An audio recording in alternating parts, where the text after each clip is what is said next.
Hi, this is Chris Smith with Local Joe's. At Local Joe's, we help local business.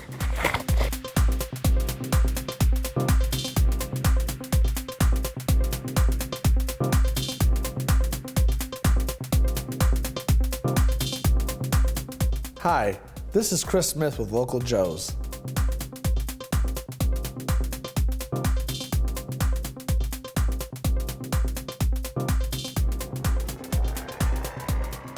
This is City Pulse Newsmakers, a weekly look at the issues and the people behind them in Greater Lansing. Brought to you by City Pulse, Lansing's weekly alternative newspaper. And now, here's your host, City Pulse publisher, Burl Schwartz. Good morning. This is the second of two shows we're doing with the Lansing City Council candidates who will be on the August 4th primary ballot. And joining us are two at-large candidates, Carol Wood, who's the incumbent, and Harold Lehman, a former member of the Lansing City Council.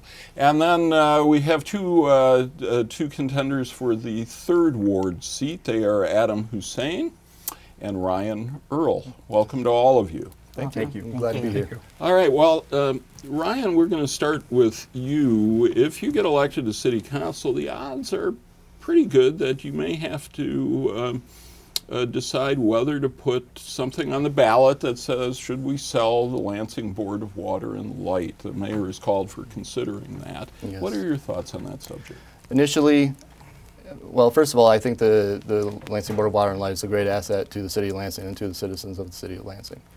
That being said, I think it would be somewhat naive to think that as we go further into the future that legacy costs within the city are going to disappear.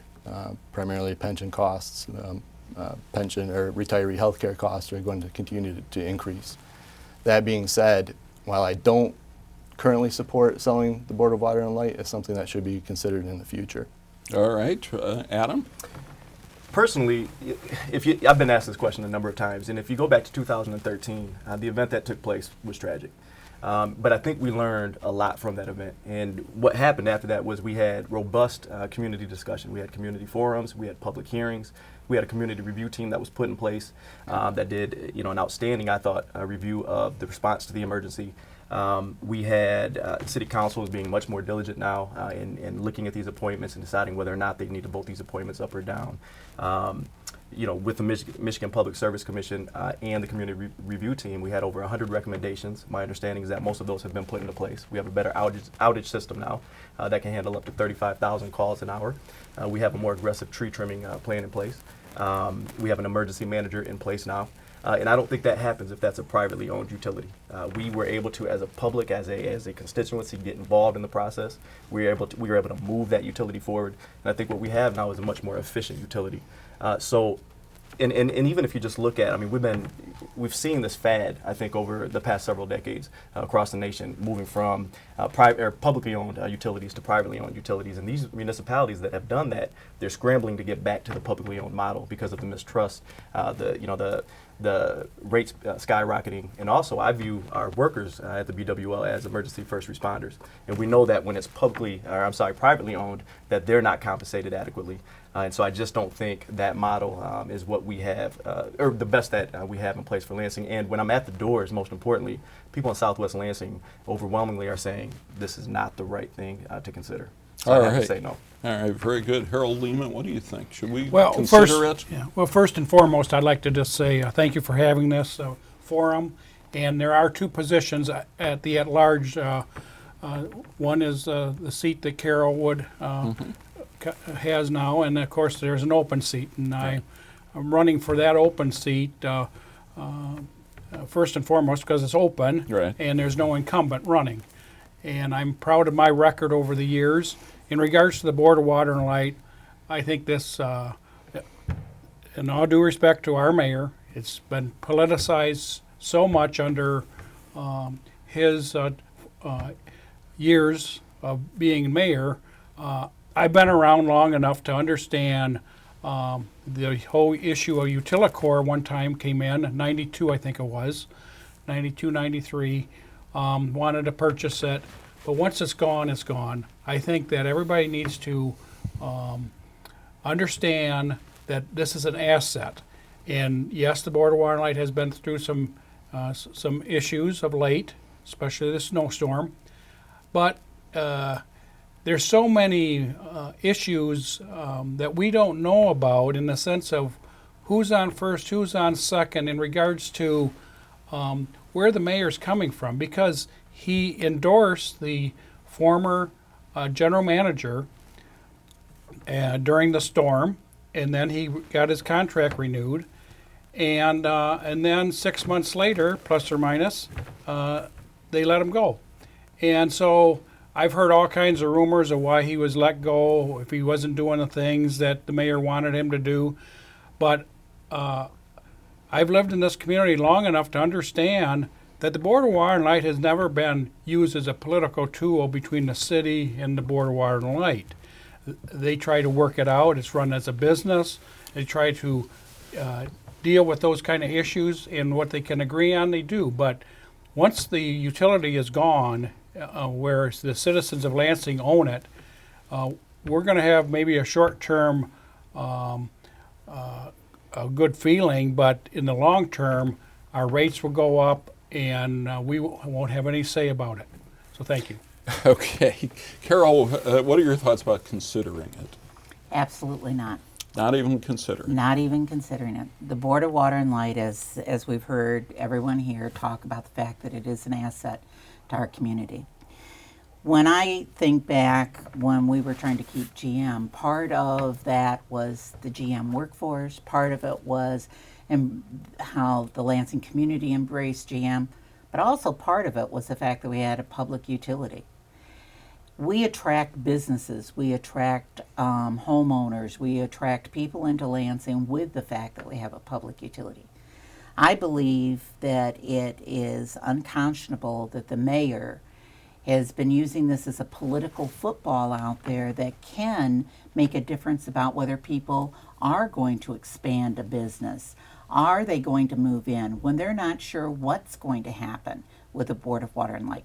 Now, to be perfectly honest, if the board were put up for sale, people that are interested in it are maybe consumers. They're only interested in the electrical part. They're not interested in the water. They're not interested in the steam. So does that mean part of it stays with the board? We also know that over the years, as rates have changed, part of it has been that each one of those entities pay for themselves.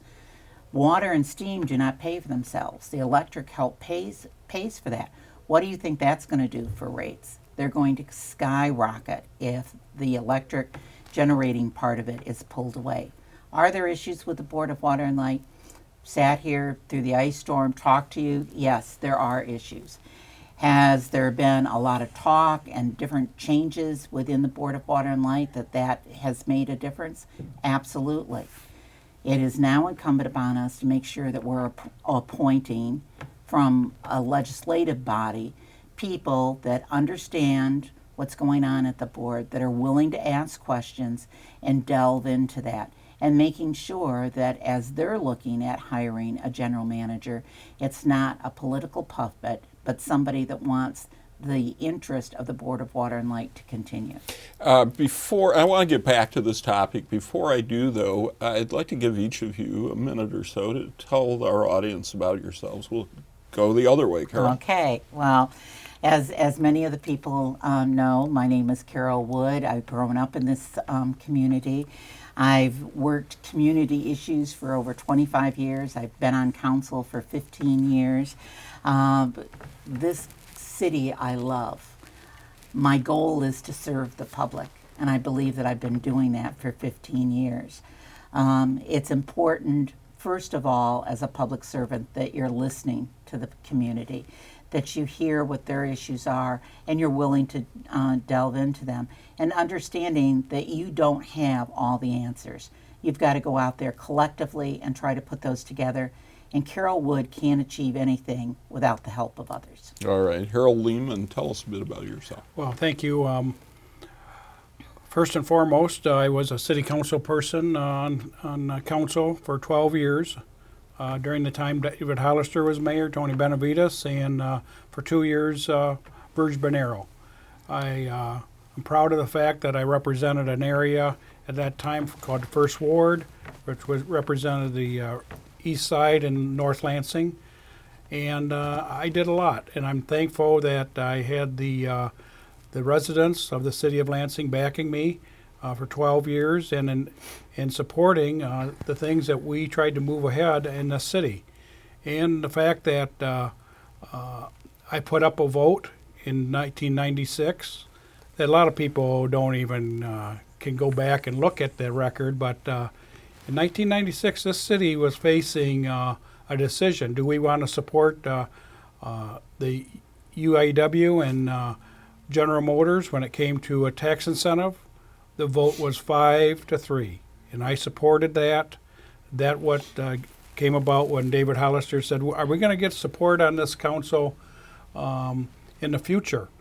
When we had to push and tug on trying to get a vote in 1996. Yeah. So I'm proud of that vote and the fact that I was always there to move the city forward and to get things done in my ward. And that's what I'd like to do if I get elected to this open seat at large, is to do everything I can representing the whole city of Lansing to make the city even better. All right, thank you, Harold. Adam Hussein? Yeah, my name is Adam Hussein, and I've lived in Lansing for the better part of 34 years. I'm almost 34 years old. And in particular, I've lived in Southwest Lansing that entire time. I actually convinced my wife almost a decade ago to move from the Old Town area to Southwest Lansing because I think it's the best place in Lansing to live. I currently teach in Waverly Community Schools. I worked like a dog to try to get in the Lansing School District for about 2.5 years, and the opportunity just was not there. They were laying off teachers as opposed to hiring in. And so I actually accepted a job out in Williamston. I got called by Waverly a couple weeks later, and I thought, great, I can be part of this Lansing community and work with Lansing area kids. And so I haven't looked back since. What level do you teach? I teach 8th grade social studies. So and are you Jody Washington's son? I am Jody Washington's son. So you're starting, trying to start a dynasty here. Absolutely not. Can I address that just for a minute? Take a, okay. And I have to be honest. I've hit a lot of doors and I've talked to a lot of neighbors, and nobody's making an issue of this. Nobody cares, to be quite frank. They know that we need change in Southwest Lansing. They're ready for new representation, and they truly don't care. Plus, the fact that I've been able to articulate my stance in this situation with them. My mother knows that if I am elected, she's going to have a fight on her hands. There are limited resources. I mean, truly, there are limited resources in the city. I think she does a good job for the east side of the city, pulling in those resources and getting that attention from area leadership such as LEAP. And I'm going to fight tooth and nail for every resource I can get, and all of the attention, from our area leaders, because I think we've been an afterthought for a very long time in Southwest Lansing. We've been told time and time again that we're going to feel this trickle-down effect from downtown, Old Town, Real Town development for the better part of 15 to 20 years, and that hasn't happened. All right, I want to get back to that. Okay. Ryan, Sure. Tell us about yourself. Yep. I've been a Lansing resident for about 8 years now. I'm originally from Mount Pleasant. I moved down here with my wife and son after I graduated from Central Michigan University. I took a job with the state of Michigan over in the Officer Retirement Services initially. Since then, though, I've been legislative aide in the Michigan House of Representatives since 2009. Whom do you work for? I worked for State Representative John Tricken. Democrat or Republican? Democrat. And since my time here in Lansing, I've been very active in working on various community projects, association boards, for example, Ingham County boards. So I've been very active in my community. And some of the reasons I chose to run, it's kind of like what Adam said, is I have this overwhelming feeling that, unfortunately, for Southwest Lansing, we're not experiencing the same type of revitalization that the rest of the city is. And it's very evident if you drive up and down Martin Luther King Boulevard. You can take a look at the businesses, you can take a look at the neighborhoods, and you can see the differences there compared to the rest of the city. And that's one of the main reasons why I chose to run. I'm very active in my community. Like I said, I love working with my neighbors, and after speaking with my neighbors, it was really clear that change is needed, and that was one of the reasons I decided to run, because I think I would like to foster that change. All right, very good. And I want to get back to that issue both of you talked about, but I want to get back to BWL first, because there are pros and cons, whether BWL is being used as a football or not, political football or not, by the mayor. But one thing is clear: the city has a substantial long-term debt.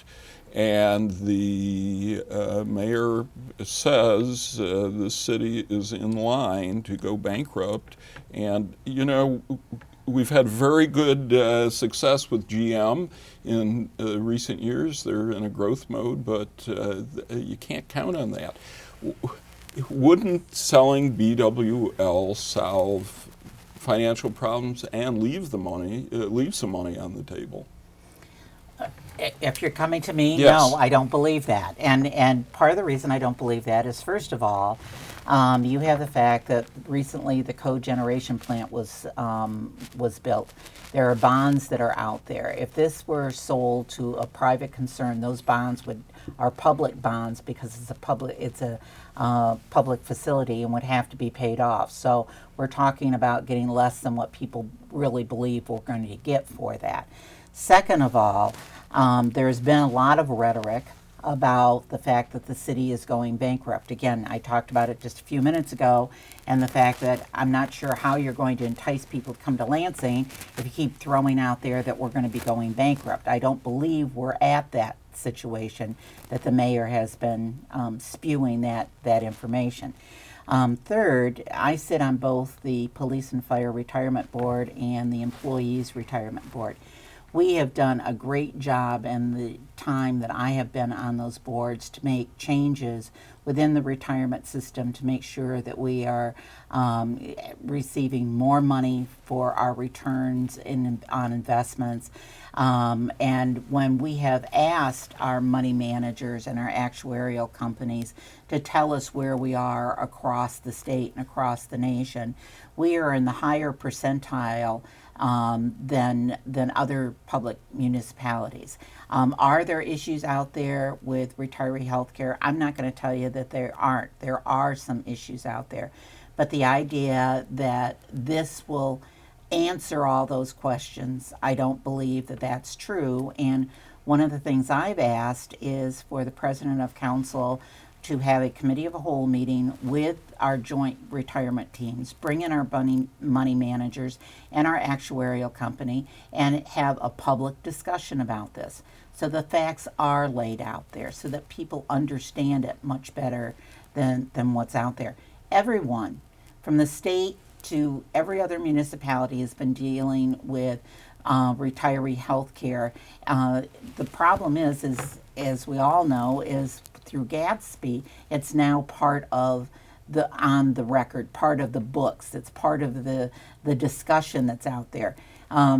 This didn't just come a few years ago. These are things that were out there. And again, you know, one of the other things, if we're going to point fingers, is the mayor settled a number of those contracts before he made concessions with the unions that increased some of those liabilities that we have out there. So, you know, I think some of the changes that we've made recently, we've increased the vesting time for employees. We have said that employees, when they retire, it's only the employee that will get health care. I mean, there's been a number of changes that have happened with the contracts that have helped also with this. Harold, do you think there is a serious long-term debt problem, and what should be done about it if there is? I think there is a debt issue, and I think the way I remember on being on council for 12 years, how we dealt with it, we did what we could short term, and then we worked with the administrations, whether it be David Hollister, Tony Benavides, or Virgil. But I do think since Virgil has been there since 2006, and he has just tightened the rope up so much about information. Are you on our team or are you not? The A team or the B team? And I think that there's a lot of resentment about knowing what the true facts are. And I do lay the blame, at least a lot of it, on his administration for not being more open. And as Carol indicated, some of the things previously, leading up to where we're at today, you know, he does it his way or it's a highway. And I think people are just getting tired of that kind of attitude. And I think we need to put all the facts out there. And I just remember, you do what you can bit by bit. We won't even get in the national government here. $17 trillion debt. I can't even relate to that number. But we're doing what we can at the local level. We have to balance our budgets. And yes, we have this long-term issues, and the council has been trying to do that, and the mayor has. But the mayor goes overboard. It's his way or the highway. And I think that what I would bring is, Mayor, please, you have to start trusting the rest of the council. This is a body of 8 plus the mayor. And you just cannot continue to just, I'm going to do my thing, or we're going to have this committee tell the council, a citizens committee tell council what they need to do without getting council more active. Adam Hussein, do you think there's a serious long-term debt problem? I think, as Carol said, I think we're dealing with some of the same issues that municipalities all across the state and all across the country are dealing with. For me, though, when I look at Lansing, and I look at Southwest Lansing, obviously in particular, even if you look at our budget from this year, the two biggest revenue sources are what? Property taxes and income taxes. That means we have to make this a more attractive place to live and to work. And we have to attract business and retain business and attract residents and retain residents. And what I'm hearing when I'm out of the doors is that the BWL is an asset we can't get rid of. One of the reasons we live here, one of the reasons we do business here is because of, as Carol said, this public utility. So I served on the park board just up until this week for the last 5 years. I was vice president for the last year. And I sat there as we approved the sale of parkland, and we've sold parcels of land, and we've sold buildings, and those are one-shot infusions into our budget, and we have to think long term. How do we make this a more attractive place to live and a more attractive place to work? And we can't have this distraction, and to me, this is a distraction. We have serious corridor issues in Southwest Lansing. But you don't think there's a bankruptcy issue I'm the city could be facing? saying that. I'm not saying that, but I don't know that the problem goes away with the sale of this. Okay. What do you think, Brian? I like what Carol has said. Let's put it all out in the open. Let's have a committee on the whole meeting, meet with our financial advisors in the city. Let's hear the report from the financial health team regarding retiree health care costs and retiree costs going into the future. I'm of the opinion that, it is something to be concerned of. If we are just like every other city within the state of Michigan and the state as a whole, it's an issue statewide. And to say that we're any different or somehow we're not a part of that, I think is a little bit short-sighted. Going back to what I said earlier, though, Burl, I don't support selling the Board of Water and Light initially. But you do think it should be studied? I do think it should be studied Carol, and examined. you wanted to add something? I just wanted to add two things. One, the mayor also sits on the Police and Fire Retirement Board and also sits on the Employees Retirement System. In his years on as mayor, he's come to one meeting. I'm not sure how you judge a system by coming to one meeting. And when asked at the time, Jerry Ambrose was then the finance director, asked why the mayor wasn't coming, the answer was he doesn't have an interest. The financial health team has never been to the board meetings, to the police and fire board or the employees retirement system to talk to us, to sit down with our money managers. Again, you can look over, all up above and look down and make a determination, but until you sat down and really talk to us about what's going on, do you have a true perspective of what that issue is and how to deal with it? Okay, and I think I want to turn to the Southwest Lansing issue, because we could talk about nothing but BWL. And I'd love to talk about the Southwest issue too, I want to start with you, Carol. Okay. They both expressed themselves that they don't think enough's being done for Southwest Lansing. What do you Absolutely agree. Since I've been on council, neighborhoods have been my bread and butter, have been, the core of my existence. I believe that having a vibrant neighborhoods in the city of Lansing will attract people to live here, that will attract businesses to be here because of the services and the needs that they have, will attract employers to invest more in their infrastructure. And we've had this argument before. When you look at downtown, when I drive downtown and I see flowers and an irrigation system and everything else, but then I can't get flowers in the boulevard on Sheffield Drive, and I can't get trash picked up at the corner of Pleasant Grove and Holmes and things like that. You have this mentality that it's downtown against the rest of the world. Harold, you of course represented the first ward, which borders on downtown, but what are your thoughts on this topic? It's all about making sure you communicate from whether it be a council member to the administration, and you say to the administration, listen, if you need my vote for this kind of issue, you need to support me in my neighborhoods. And you make Does that work with this administration? No. It worked over the past 12 years with 3 administrations. And I only had the current mayor for 2 years. But I sense, by just driving around and seeing what I'm seeing, is that you have a lot of issues in the neighborhoods.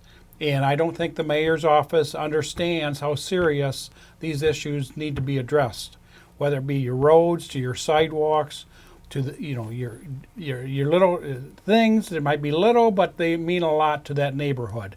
And they have the staff, the mayor has the staff to make sure, listen, you guys need to make it a priority to follow up on these issues. Instead, there's this growing sense, downtown versus the neighborhoods, and you don't want that. And you need to address it. And I think that by sending a message to the administration, by electing council members that are running, that care about these issues, is key. Ryan, do you agree there is a growing feeling that it's downtown versus the neighborhoods? I do. That's where you see all the revitalization projects taking place. You see all the city resources going there, and some of it's for good reason. Some of it, it's great to rebuild our downtown, but not at the expense of the residents who pay taxes to the city, that expect these services, from the city. I was talking to a gentleman yesterday, going door to door, and he's been a citizen for the city of Lansing since 1992. And he's like, I've contacted the city numerous times about my sidewalk, and there's a gap. It's probably about 4 inches between the 2 slabs. And and that was some of the disconnect that I've just been hearing time and time again is, where are the resources for us? All right, we only have a minute left. Adam, do you think it's the perception is it's downtown versus the neighborhoods? Yeah, let me be now? clear. In Southwest Lansing, we get excited when we see $182 million investment for the accident insurance and $182 million investment in Rio Town. But we're wondering when we're going to get our due. We can't get our potholes filled. We can't get our trip hazards fixed in our sidewalks. Is that the fault of your council member? I think much of it is the relationships that she has failed to put into place. I think it's the engagement that she's failed to exercise, and I don't think she has exercised the will of Southwest Lansing residents. All right, very good. It's going to be a lively election, I think. And I want to thank Carol Wood, Harold Lehman, Adam Hussein, and Ryan Earl for being here today. I want to thank you all for tuning in. We're going to do a show soon that will, at least part of the show will be devoted to the Parks Millage, which is going to be on the ballot as well. Have a great weekend. We'll see you next week.